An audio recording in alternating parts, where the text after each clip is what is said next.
Greetings, everyone. This is Eric Andelin, Senior Workflow Advisor with SimActive, and you're joining us for the live workshop, Photogrammetry in the Cloud, Is It a Good Idea?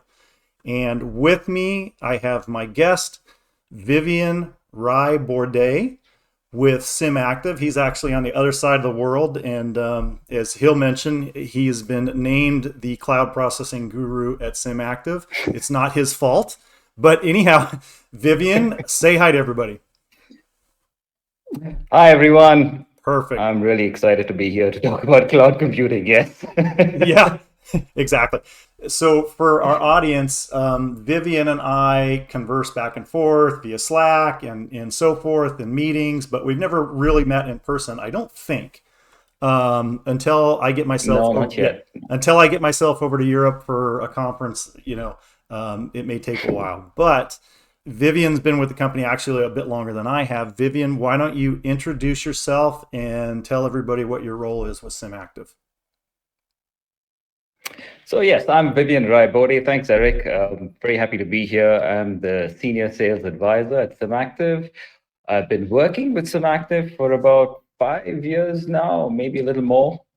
But I've been in the geospatial industry for about 20 years. So yes, very excited to talk about cloud computing and how we can use correlated 3D on the cloud. Very good. And honestly, having been in the business for quite a while and been involved with SimActive myself, both outside of the company and now with the company, everybody's talking about how to process faster, how can I process in different ways, and cloud processing is one of those things that I don't get too deep into. I don't really understand Instagram. I'm not sure I'll ever get TikTok, and I'm sure I won't figure out cloud processing, but that's why we have you here. So for everybody, let's talk a little bit about the topics. So the topics we're going to cover are: what is cloud processing and what are the platforms? Considerations in using cloud processing versus local. Challenges and costs associated with the cloud. And then processing time gains. Yes. So what is cloud processing and what are the platforms? Vivian, take it away. Okay, so I looked up definition for cloud computing, and it's the on-demand availability of IT resources over the internet. So basically what that means is instead of buying hardware like computers, storage servers, you access all of this via data centers, via the internet, and you only pay for what you use when you use it. In our case, what we do is for correlated 3D, we would access a Windows virtual machine that has a usable GPU via remote desktop and install correlated 3D on this. And you'd access this just like you were accessing your computer in the office from home via remote desktop, except here, the computer is sitting in a data center somewhere. Once you set it up, you upload your data, and then you process it, and you transfer the data back to your computer or directly to your clients. And you do this just as if you were doing it on a physical workstation, except it's on the cloud. So really, it's one step beyond network processing in that the network doesn't actually exist in your facility. It's a machine outside of your facility. It could be anywhere on the physical planet located through the cloud. Yeah. Okay. Yeah. In a way, yes. Okay. So it is confusing, but I get it. We just talked about this a minute ago. A lot of the stuff I do is in Google Docs. I don't really know where that's coming from or where they're storing it, but I know I access it through my Chrome browser, and I can, work my way through things. So what makes it really different than, say, just a network option? So when you're accessing Google Docs, you're actually accessing all of this information, the whole application via your web browser. But in our case, you're not really accessing it via web browser. You're accessing a remote desktop that's sitting in a data center, and you're accessing a Windows machine, and then you start up Correlator 3D on that Windows machine. Now, when we talk about networked options, a network option is actually a kind of license that we use in Correlator 3D. And with Correlator 3D, the typical way of running your project is you run it on your desktop, and you install Correlator 3D on your desktop. You run your project on the machine, and you're done. But with a floating option or a network option, you have a license that's installed on a machine, but this license is visible to any machine on that local network. So as long as you have Correlator 3D installed in any of those machines, you can those machines can see or check whether there's an available license on the network and make use of that license. So it's accessing a license via a network. Here on the cloud, you're going to use a network license, but the license could be sitting on a license server in your office, or it could also be sitting on a license server on the cloud that you host. So it's a little different from the way we handle network licenses on a local network. Okay. And then what are the more popular cloud processing platforms, and is there a recommended one? So most of our clients use either Amazon Web Services, or AWS as it's often called, and Microsoft's Azure. There's also Google Cloud, and there are a few other providers, but most of our clients use either AWS or Azure, and they're both really good and very comparable. So it's usually one or the other. Both have their advantages and disadvantages. For example, when we get into looking at how we set up an instance, we're going to see that setting up an instance on Azure with a GPU driver is really, really easy, whereas with AWS, it's a little more involved. However, with AWS, you have things like S3 buckets, and you can share your data via S3 buckets. There's a lot of functionality that you can add with AWS. Okay.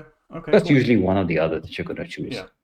I mean, is security an issue? I mean, when the customer chooses this again is not our choice. It's when the customer chooses this for whatever reason.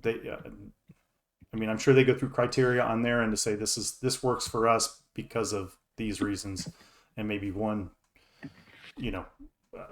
has to work in a secure environment. Maybe one doesn't. I don't know. Well, no, they're both really very secure, and virtual machines have all the security that you have on a standard Windows computer. You can tighten up firewalls rules to only let certain types of network activity to your instances when they're running. When you create a virtual machine, you can create a username and a password, so that's protected. You can install antivirus programs if you need to, but then again, these are virtual machines that you're going to be using just for processing data. So you'll turn them on, you'll run your data, you'll run your project, and you'll switch it off. So you don't really need an antivirus on that. And at a global level, most providers have third-party auditors that regularly test how effective a provider's security is. So these are extremely secure systems. So we're really thinking of these things. I mean, you can think of it as a computer or an instance, but really it's just a processing power horse that does just that. You're not going to see other things on this, but there are other reasons, and we'll get into them here in a bit, but you're strictly using it to process data. So you shouldn't necessarily have to worry about that type of security. Okay.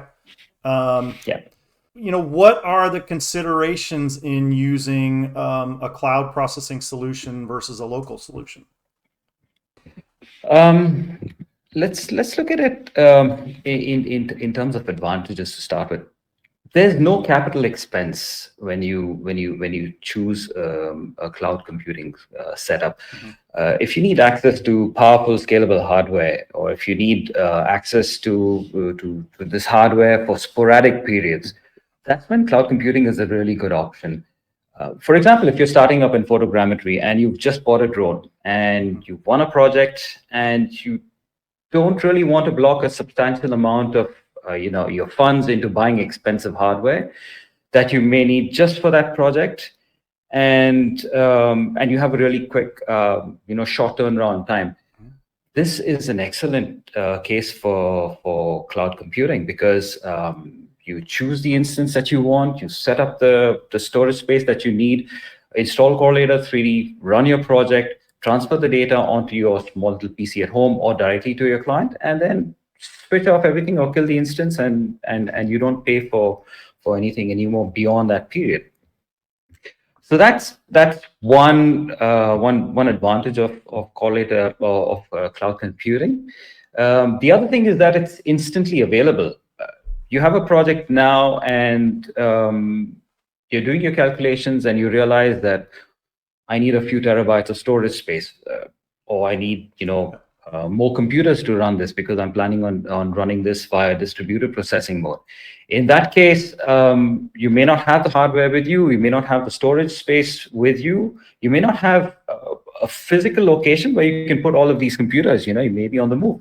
In this case, again, cloud computing is excellent, because you'd set up your instance, throw everything up, process, and kill the instance after that. So that's another advantage.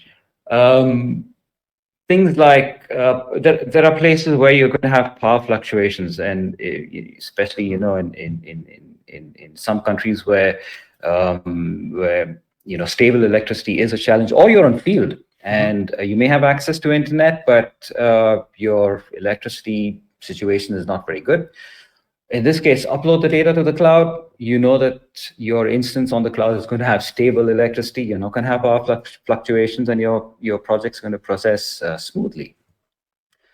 Apart from that, some of our clients don't use Windows machines. They run exclusively on Mac.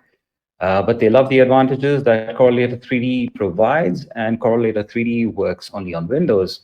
So in this case, again, install it on the cloud and process your data on a Windows instance on the cloud. So that there are many advantages to that cloud computing has over standard workstation computing. You can also easily share data across regions. So some of our clients, they have projects running in one part of the world. They have their drones working there, but their processing teams are in a completely different part of the world. In these cases, the drones capture data on site, and the data is fed to storage space on the cloud. Processing teams can then access this on the cloud, process it on the cloud, and then download results onto their machines wherever in the world they are, or send it to their clients, which could be back in another part of the world. Some of our clients take it even further. What they do is, because everything is running on the cloud, and Correlator 3D also allows you to run to be run in a scripted mode, you can actually script the entire process, from setting up your instance via a script to running Correlator 3D, creating a project, running those processes, and then downloading your results onto another server somewhere else completely automatically. So really, you're talking about the only thing you have to worry about is getting your data uploaded to the cloud so that it can process. That's not too bad. You've actually kind of piqued my interest there, because I always thought that cloud processing was for the large players, the people that were processing huge amounts of data. But what you're saying rings true about the small guy, who may not have the hardware or the ability to invest in the hardware, to equal the speeds that they want to process. Yet they get a big project, and if it's really that easy to create the instance on the cloud and let it run from up there, and then again, like you said, shut it down when you're done, that seems like a really, really good option.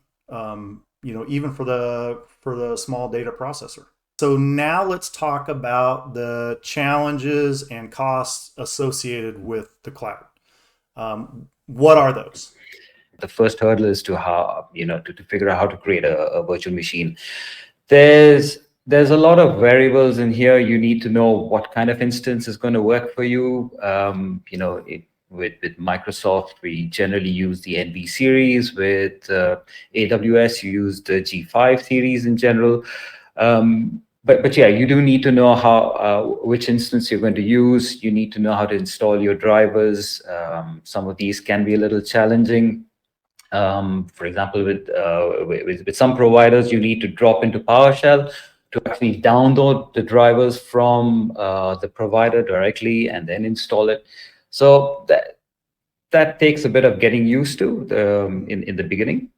So yeah, once you get past the challenges of learning how to set up your virtual machine, the other thing is the complex costing.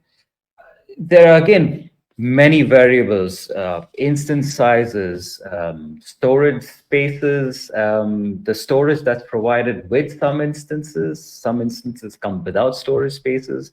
Those storage spaces cost money.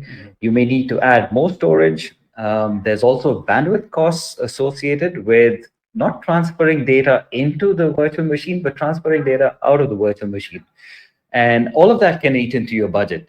But then a lot of providers also provide spot discounts, and these can be an excellent way of reducing your costs. But you have to remember that spot discounts are basically offered because you're making use of the provider's excess computing capacity that's not being used. Yeah. So when the provider does need to use it, say somebody's going to pay full price for it, you're kicked out. You're evicted from your instance. So Yeah. this is a great option for when you have large turnaround times. You don't mind if your instance is going to be interrupted because your data is saved. And with Correlator 3D, again, you can always start from where you've stopped. So Yeah. you don't lose anything. So and also if you're going to be testing your projects out, you're testing out whether you've flown your data well, then spot discounts are a great option. Also, the chance of being evicted when you have a really tiny instance or a virtual machine is quite low.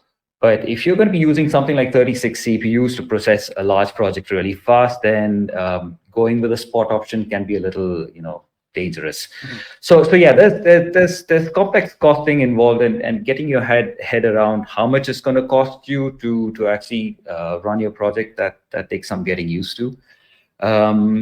Then when you're starting up, you may not have access to the virtual machine that you need. So, first you navigate through the plethora of virtual machines that are on offer, Yeah. and then you choose one, but then you realize, oh, I need to, request a quota increase for that machine. So you need to get around that also. But that's generally resolved within, 24 to 48 hours. And you get access to the quotas that you need. So yeah, that's some of the challenges that you may face when you're getting into cloud computing in the beginning. Mm-hmm. Again, for our users, we all know that Correlated 3D is GPU intense, not CPU intense. Yeah. I imagine that has something to play with when you're picking your instances and so forth.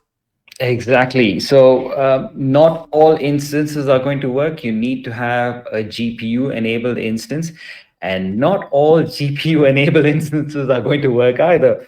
So you need to have the right drivers, the right kind of GPU, and then it's going to work fine. So in general, it boils down to either the NV series on Microsoft's Azure or the G5 or the G4 series on AWS. You're going to pick, one of them, and then you size those instances based on the size of your project and how fast you want them to be to process. So you'd either go with something like 4 CPUs for really small projects, or you could go up to 36 CPUs if you need, and process your large projects really quickly.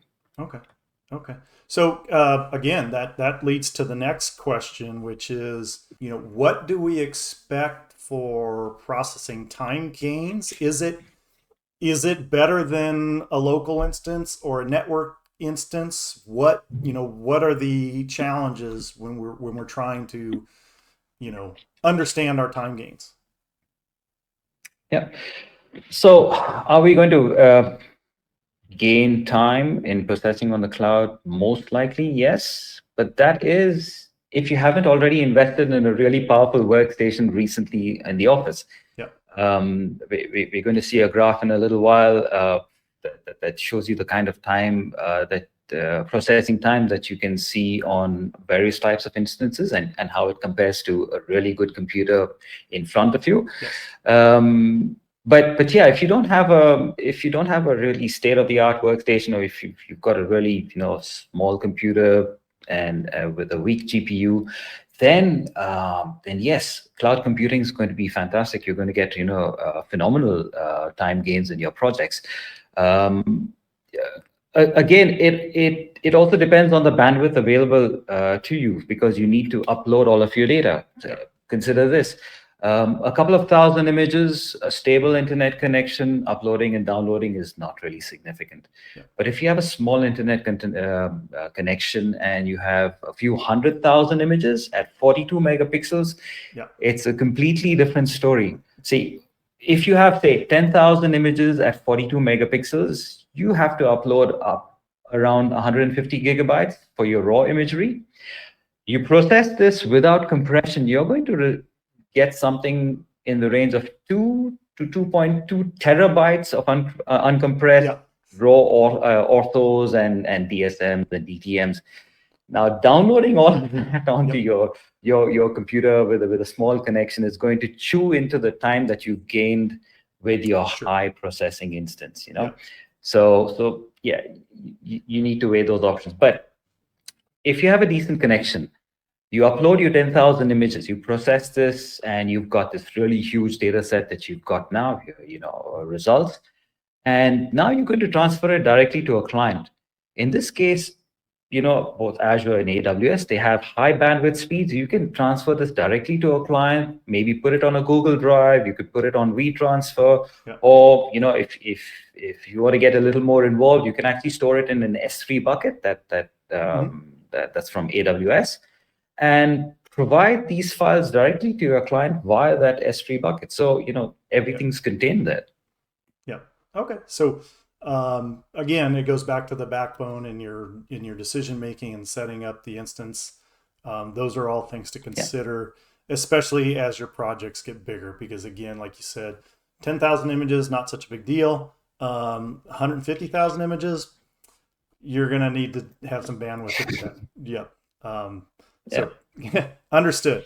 Once you get past those challenges, the cloud's fantastic. Right. So it's just getting through that first hurdle of how do I get my cloud stuff set up? How do I, license transfers and all that stuff? And then once you've done it a few times, you're probably like, okay, this is cake. I know how to do it. Like you said, a lot of our power users and a lot of our users in general, when they find out that you can script this whole thing, and batch it and let it go, man, that talk about freedom. That's some really fun stuff. Go ahead. One more thing with this whole cloud computing thing, you can actually set up an instance via script in about 3 to 4 minutes.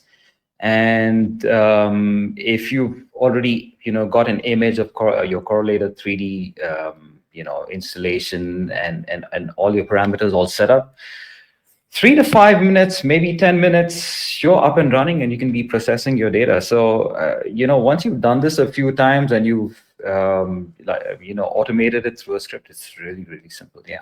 Right. So you're going to spend more time uploading and downloading your data than you are actually getting things going in the cloud. Yeah. Yep. All of this that we've talked about still comes to the one question, which is cloud processing really worth it? And Vivian, as we close out here, what are your thoughts? I've got a little graph that can help us in discussing this a bit. Okay. I'm going to put it up on screen now.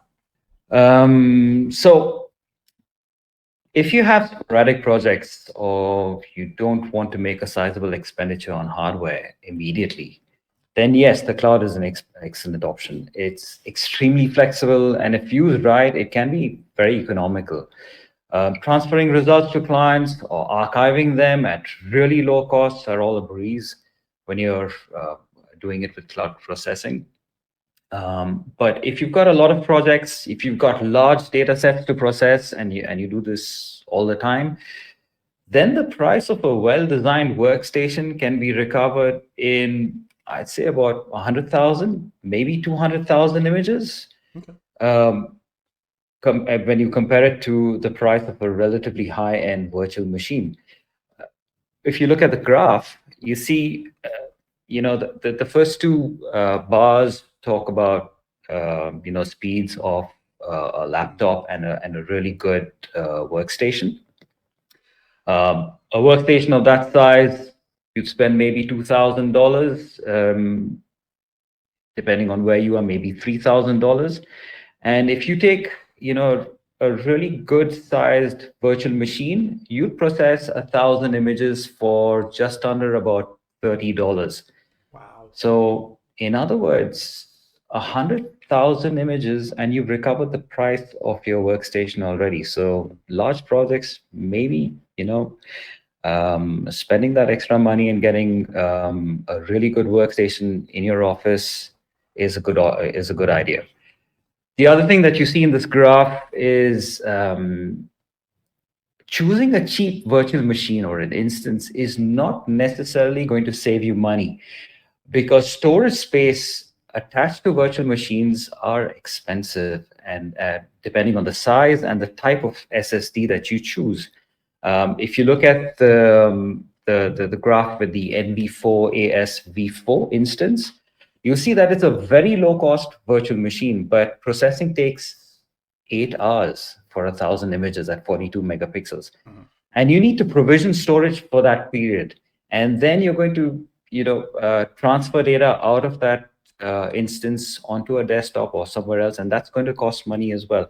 So altogether, that's still quite an expensive option. Whereas if you choose something that's a little more expensive, maybe or you choose another virtual machine, it's not really that much more expensive. But if you use something like the NV36, it's a powerhouse, it's a power horse, and it processes 1,000 images in just over 1 hour. You do spend a little money on the instance itself. It is a little more expensive, but you get your results really quickly, and you have the ability to process large projects in very, very short periods of time.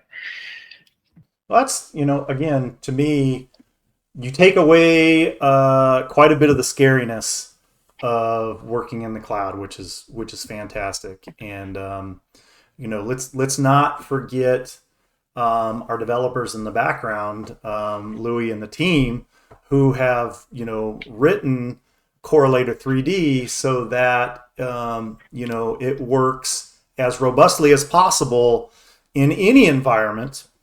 And again, and maybe you and I will do this at another time, but the scripting part of things, if you can get over the hurdle of scripting, you can get over the hurdle of working in a cloud instance. It's it may be daunting at first when you look at it, but once you do, then you can really blast through projects with correlated 3D, writing a batch program to start it, writing a batch program at the end to send the data where you want to send it.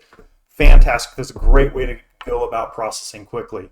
The same, it sounds like, goes for cloud processing. If you can go ahead and wrap your head around building the backbone, selecting the right machines and instances, determining what kind of volume of production you're going to need, how fast you want that out, considering storage time and all of that, you can really, really process data quickly, efficiently, and at a very low cost. So, thanks for giving everybody an introduction into how we might do that in correlated 3D and what the value of that might be. it does sound like, yeah, it's worth doing in many instances. So, Vivian, why don't we jump into how we set up an instance on the cloud? So, how do I create a virtual machine? For this example, I'm going to use Azure, and I've got a web browser opened and I'm on the Azure portal. I click on virtual machines here, and as you can see, I have no virtual machines at the moment. I'm going to create one. Click on Azure Virtual Machine. In Azure, they're called virtual machines, but AWS will call them instances. And if I have multiple subscriptions, I can choose from one of them. In my case, I've just got one here. Let's give this virtual machine a name. I'm going to call it C3D, C3 demo. And Azure will automatically create a new resource group for me here. The resource group is where everything I create for this virtual machine, the storage space, etc., that's where everything's going to be stored. I leave the zones as they are. I could choose a region that's closer to me or one that's more economical. In my case, I'm sticking with West US 2. I'm going to choose an image. I'm going to use the Windows Server 2022 data center, but you can choose Windows 11 or 10 as well. Let's choose a size now. I know I need one that has a GPU that's usable. The NV4AS V4 works fairly well. If I want to choose something else, I can choose from the list that I've recently used, or I can see all sizes as well. I know I need to have one that's got a usable GPU, and these are generally the N series in Azure. I may have some that are not available to me because I don't have the relevant quota, in which case I may be able to click on this one over here and choose one that I'd like to use. I need one that's got a GPU, and if I don't have access to it and I need to increase my quota, I can click on request quota. But in my case, I'm just going to stick with the NV4 AS that I have here. It's got 4 CPUs and 14 GB of RAM, which is fine for this demo. Let's give this a username and a password.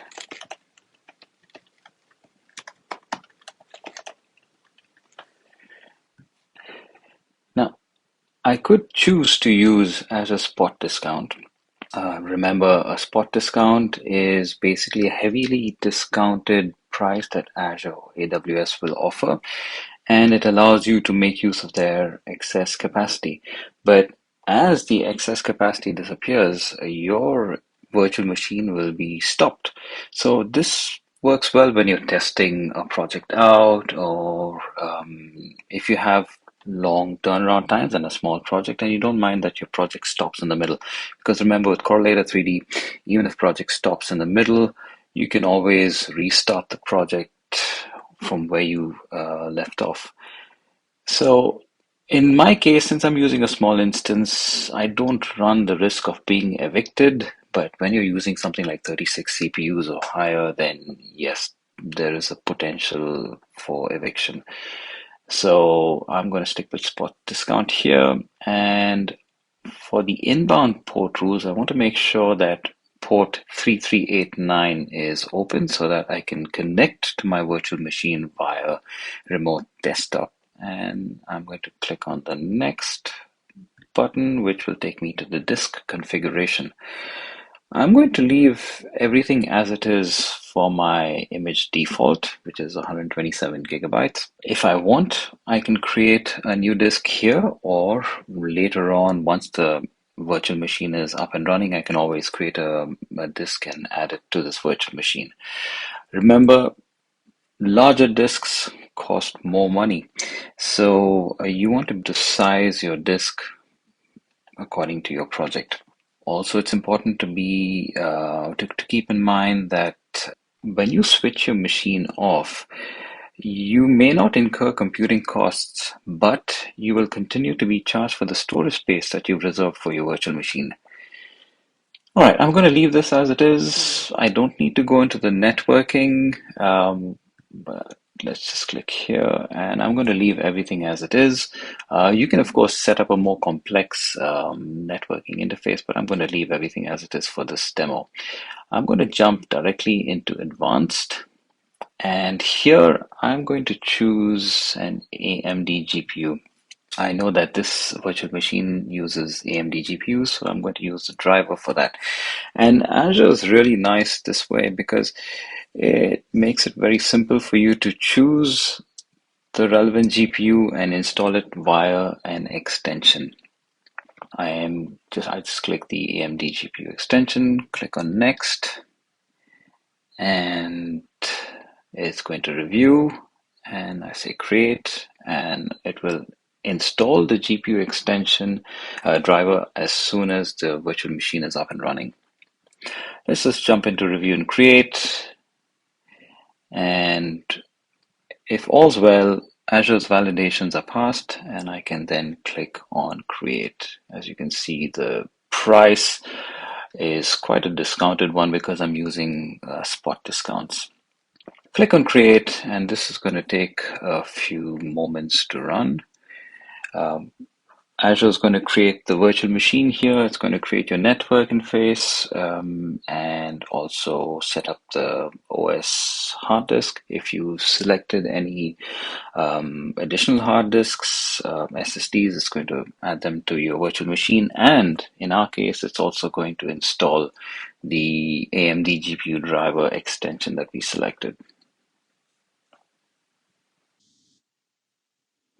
Okay, so now my resource is ready, my virtual machine is ready, and we can log into it. Remember, everything we've done here, we can also write out in a script and run that instead. So if you're going to create a virtual machine often, you can just run the script giving the name of your virtual machine, a username and a password. And once you're done, if you don't need the instance or the data anymore, you can delete the resource group and it will remove everything that was associated with that virtual machine within the group. The SSD drives, the network interface, and the extensions and everything. Okay, let's go to our resource. I have public IP address, so if I have remote desktop, I can just copy and paste that public IP address into a remote desktop application. I use my username and password and I can log in that way, or I can go to connect, click on that, and I could download an RDP file. So let's pull that RDP file up. So it's connecting, and let's type in my username.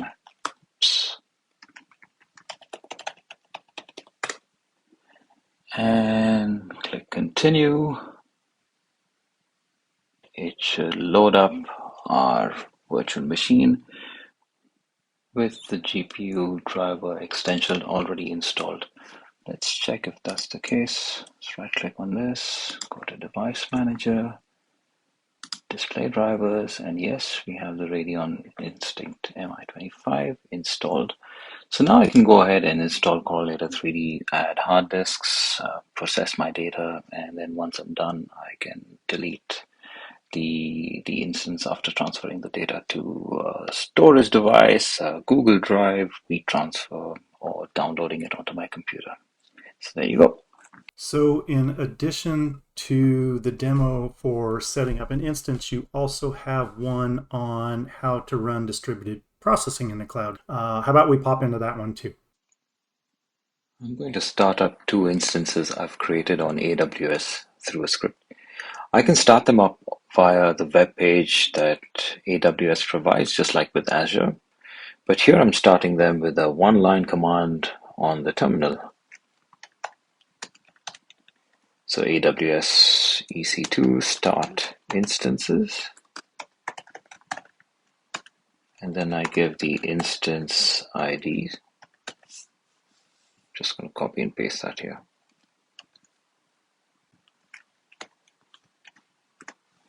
And I'll go ahead and do the same thing for the second instance.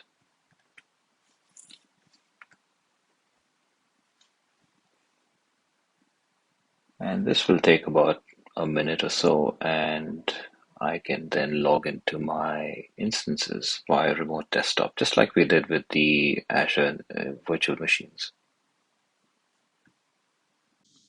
I have both my instances running, so I'm going to log into them now. Both these instances are G4DNX larges. Let me get my password.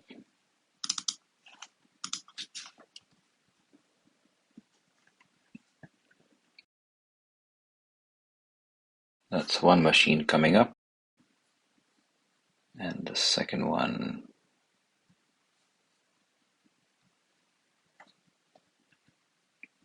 is starting up here as well.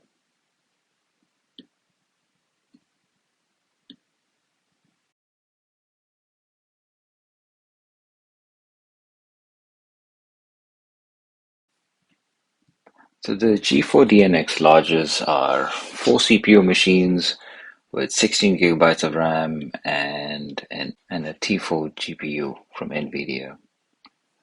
All right, so this is going to be my master machine, and let's arrange the windows a bit. This will be the slave. I'm going to pull up the task manager so we see what's going on. And let's increase the master. As you see on the slave machine, there's nothing much running. And the slave machine is one that ends with CQ32. Let me start up Correlator 3D on the master machine now. So while that starts up, we see that there's nothing going on the slave machine still. The CPU usage is just 1%.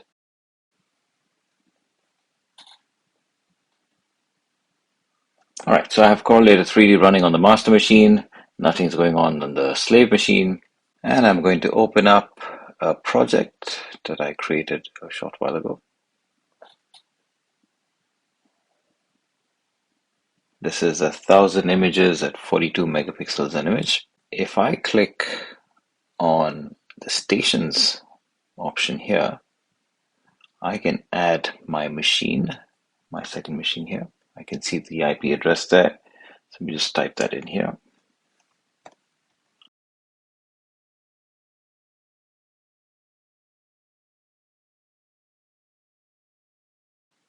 Click OK. I see that the machine HCQ32 is available. I'm going to add that to my list of processing stations. So now when I start Correlator 3D's processes, Correlator 3D is going to split the project into both these machines if I have this box checked. And we can try that out here by clicking on the arrow triangulation option. Correlator 3D is going to ask me to extract tie points. I'm going to say yes. All the while I can see that the second machine is still available and is ready. Let's keep an eye on the CPU usage here. I'm going to click on process here. We should start seeing Correlator 3D split the tasks into both the machines. And here we see that the CPU usage is going up and Correlator 3D is starting to make use of CPU power. If I uncheck this box, Correlator 3D on the master machine will stop sending tasks to the second machine, and we are going to see that reflected by the CPU usage dropping again here. And once again, if I check this option again, I'm going to start seeing Correlator 3D restart to send tasks to the second machine. And we see that Correlator 3D is starting to make use of the second machine and increasing CPU usage here.